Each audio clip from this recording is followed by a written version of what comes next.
Welcome to మీనేస్తం. Upcoming రివ్యూలోకి వెళ్ళిపోదాం. చామంతి మెడలో బంగారు తాలిబొట్టు కోసం ప్రేమ్ పెద్ద ప్రయత్నమే చేస్తారు. చామంతిని వంటల పోటీకి సెలెక్ట్ చేసి 5 తులాల బంగారం ఎలాగైనా గెలిచి చామంతి మెడలో బంగారు తాళిని ఇవ్వాలని చెప్పి ఇక తను పంపించిన మనుషుల్ని ఇంటికి రప్పిస్తారు. ఇటువైపు రమాదేవి, రోజా, నిషా ముగ్గురు మేము వంటల పోటీలో పాల్గొనము అని చెప్పేసరికి ఇక చామంతిని, చంద్రికని సెలెక్ట్ చేస్తారు. ఇక అక్కడున్న ఆ పెద్దవారిద్దరూ ప్రేమ్ విషయంలో చాలా సంతోషపడతారు. తన భార్య కోసం ఇలాంటి పోటీలు, వంటిల్లు అనే సంస్థని సృష్టించి అందులో తన భార్యని పోటీగా నిలుపుతున్నాడు. చాలా హ్యాపీగా ఉంది. పదండి, వాళ్ళిద్దరి ప్రేమని మనందరం గెలిపిద్దాము అని చెప్పి ఇక వాళ్ళు వెళ్ళిపోవడంతో ప్రేమ్ చాలా సంతోషపడతారు. చామ్, నాకు తెలుసు, ఏదైనా నువ్వు ఖచ్చితంగా ఊరికినే ఇచ్చింది తీసుకోవని తెలుసు. ఇప్పుడు నువ్వు అద్భుతంగా వంట చేస్తావు, అందుకే ఈ పోటీలో నువ్వే గెలుస్తావు అని చెప్పి మనసులో అనుకుంటారు. ఇక ప్రేమ్ వంటిల్లు అధినేత దగ్గరికి వస్తారు. ఓకే, మీరు చెప్పినట్టే చేస్తాము. ఇక్కడ పెద్ద ఏర్పాట్లు చేశాము. అలాగే పోటీలు మీరు కావాలని పెట్టింది కాబట్టి పెద్దగా పోటీదారులుండరు. చామంతినే గెలుస్తుంది. పైగా తను చేసిన వంటలన్నీ ఇక్కడ అనాథ పిల్లలకి అప్పుడే పంచడం జరుగుతుంది. మీరు చాలా పెద్ద మనసుతో మీ భార్యని గెలిపిస్తున్నారు. దీనికి మా సంస్థ మీకు అండగా ఉంటుంది అని చెప్పి చెప్తూ ఉంటారు. ఇక ప్రేమ్ ఈరోజే ఖచ్చితంగా నా చామ్ తను అనుకున్న కోరిక నెరవేరుతుంది అని చెప్పి అక్కడున్న ఏర్పాట్లన్నీ చూస్తూ ఉంటారు. ఇది ఇలా ఉండగా రమాదేవి, నిషా అలాగే ఇటువైపు రోజా ముగ్గురు అనుకుంటారు, అత్తయ్య ఇదేదో తేడా పోటీలా ఉందే, కావాలనే ఇప్పుడు వాళ్ళిద్దరినీ పంపిస్తే వాళ్ళిద్దరూ గెలిచేస్తే అనగానే, అవును, చంద్రిక, చామంతి ఇద్దరినీ సెలెక్ట్ చేశాను, కానీ నేను ప్లాన్ వేస్తాలే, ఆ చామంతిని ఈసారి గెలవనివ్వను అనగానే, ఏం చేస్తారు అత్తయ్య, అసలే అక్కడ భారీ ఏర్పాట్లు జరుగుతున్నాయి. చామంతి బాగా వంట చేస్తుంది, తను గెలుస్తుంది, తన్ని గెలవనివ్వకూడదు అత్తయ్య, చిన్న విషయంలో అయినా పెద్ద విషయంలో అయినా అని అంటుంది. సరే రోజా, నిషా, మీ ఇద్దరూ అక్కడ ఏర్పాట్లను చూస్తున్నట్టు చూసి తను చేసిన ప్రతి వంటలో ఏదో ఒకటి చేసేయండి. అంటే ఉప్పులు కారాలు ఎక్కువేయండి. ఇక నేను చాలా చాలా మంచి రిచ్ హోటల్లో ఉన్న కుక్స్ అందరినీ ఫోన్ చేసి రప్పిస్తాను. అద్భుతంగా వంట చేసే మాస్టర్ చెఫ్స్ చాలామంది ఉన్నారు. వాళ్ళతో పోటీకి ఆ పని మనిషి చామంతి ఎట్టి పరిస్థితులను ఇవ్వదు అనగానే, సరే అత్తయ్య, ఈరోజే మేము బయలుదేరుతున్నాము. మిమ్మల్ని గెస్ట్గా రమ్మన్నారు కాబట్టి మీరు ఆ ఏర్పాట్లు చూసుకొని నిదానంగా రండి. మేము అక్కడ ఎవరికీ డౌట్ రాకుండా అది చేసిన వంటల్లో కలపాల్సినవి కలుపుతాము అని అంటుంది రోజా. పదక్క అని చెప్పి నిషా, రోజా కూడా వంటల పోటీ దగ్గరికి వచ్చేస్తారు.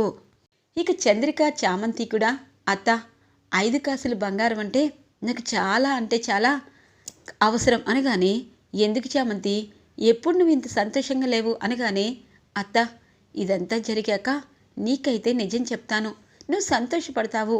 ప్రేమ్ బాబుని కన్న కొడుకు కంటే ఎక్కువగా ఇష్టపడతావు. అలాంటి ప్రేమ్ బాబు నా భర్త, తను కట్టిన తాలిబొట్టు ఇవన్నీ నీకు చూపిస్తానత్తా, ఈ ఒక్కరోజు నువ్వు ఆగితే చాలు అని అనుకుంటుంది చామంతి. ఇక వంటిల్లు సంస్థ వారి వంటలు చేసే పోటీ మొదలవుతుంది.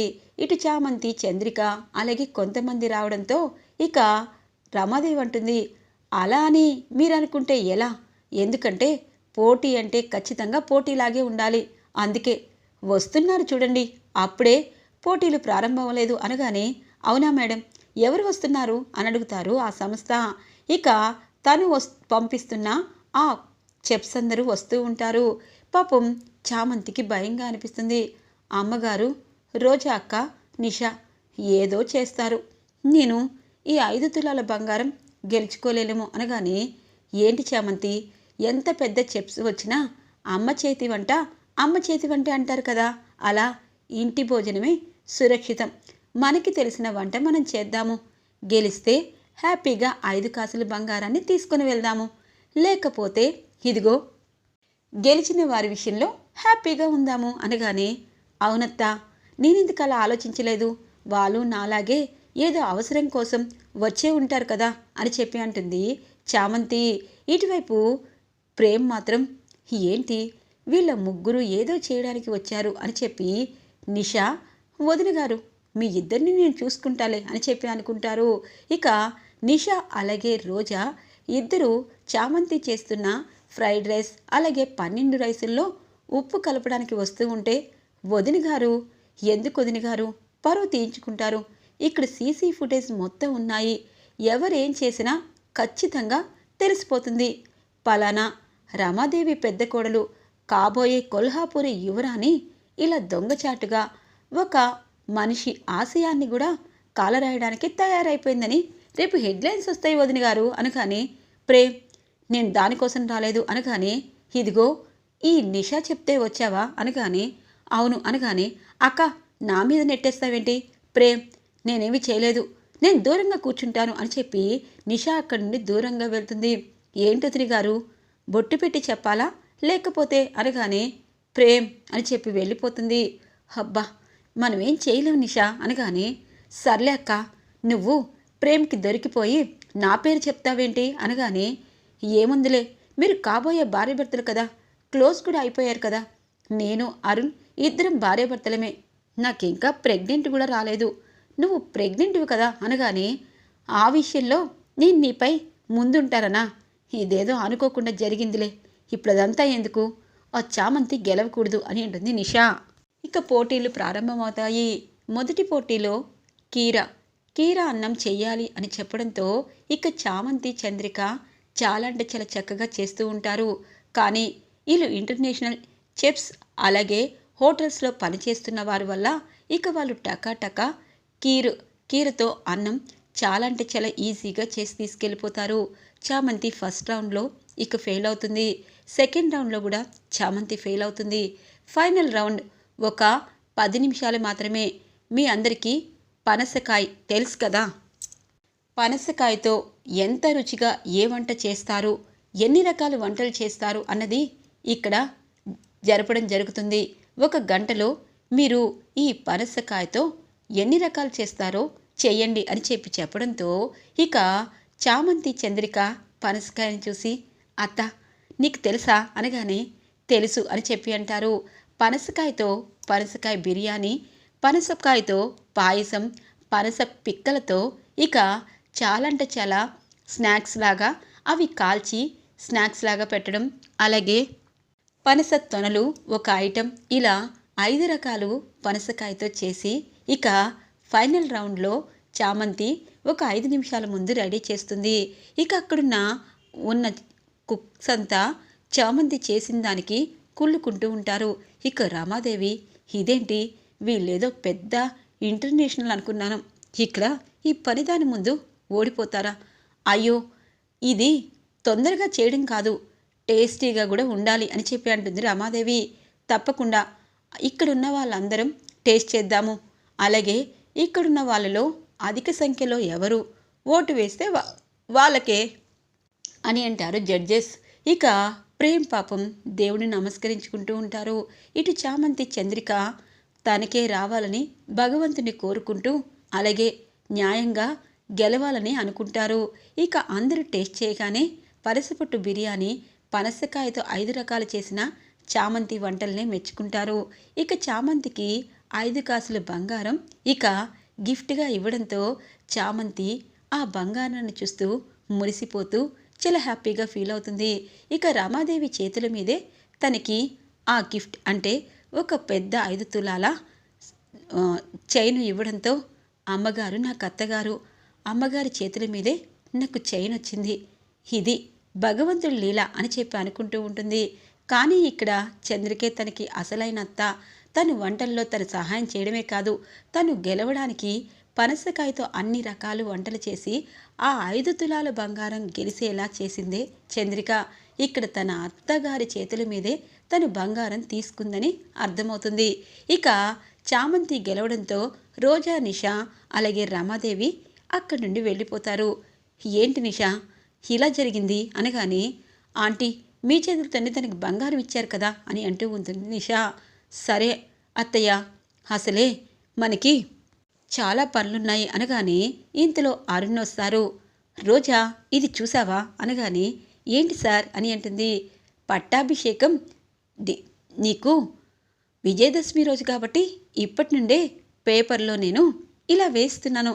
పట్టాభిషేకానికి అందరూ ఆహ్వానించదగ్గ వాళ్ళు వస్తారు అనగానే సార్ దిష్టి తగులుతుంది అని అంటుంది రోజా. ఏం దిష్టి లేదులే, నిజంగా కొల్హాపూర్లో చాలామంది వస్తారు, అలాగే నీ లెవెల్ పెరిగిపోతుంది, పలానా యువరాని నా ఇంటి కోళ్ళని చెప్పుకుంటాము అని చెప్పి అంటూ ఉంటుంది ఇక రమాదేవి. ఇక చామంతి ఆఖరి పూజలో కూర్చుంటుంది. ఇక పంతులు గారు అంటారు, అమ్మా పూజ మొత్తం పూర్తి చేశావు, ఇక ఆఖరి పూజగా నీ మాంగళ్యానికి తాలిబొట్టుని కట్టడమే అని చెప్పి అలాగే పేరెంటాళ్ళందరూ అనగానే అందరినీ తీస్తుంది. ఇంతలో చంద్రిక, చామంతి ఎందుకమ్మా దాచావు అని అంటుంది. అత్త అనగానే ప్రేమ్ నీ మెడలో 3 ముళ్ళు వేశాడు, కానీ ఈ అత్తకే చెప్పలేదు, నేను నీకు సంతోషంగా కనిపించనా అనగానే అత్త అని చెప్పి జరిగిందంతా చెప్తుంది. చూడు, ఇప్పుడు నువ్వు గట్టమనేని ఇంటికి రమాదేవికి కోడలివి, అలాంటి నువ్వు ఇలా ఎక్కడో పనిదారులా ఉండద్దు, నువ్వు అలాగే ప్రేమ్ బాబు పెళ్లి చేసుకున్నారని నేను చెప్తాను అనగానే అత్త అదంతా కాదు, అయ్యగారి ఆరోగ్యం కోసం నేను పూజలు చేస్తున్నాను, ఇవాళ ఆఖరి పూజ, అలాగే రమామ్మ ఇచ్చిన ఈ బంగారు తాలిబొట్టు, అలాగే నేను ఈ బంగారు చైన్లో గుచ్చుకోవాలి అనగానే సరే అని చెప్పి ఇక చంద్రిక తనకి సహాయం చేస్తుంది. చంద్రిక చేతులతోనే చామంతికి బంగారు తాళిలో ఇక నల్ల పూసలు అన్నీ గుచ్చి మెడలో వేస్తుంది.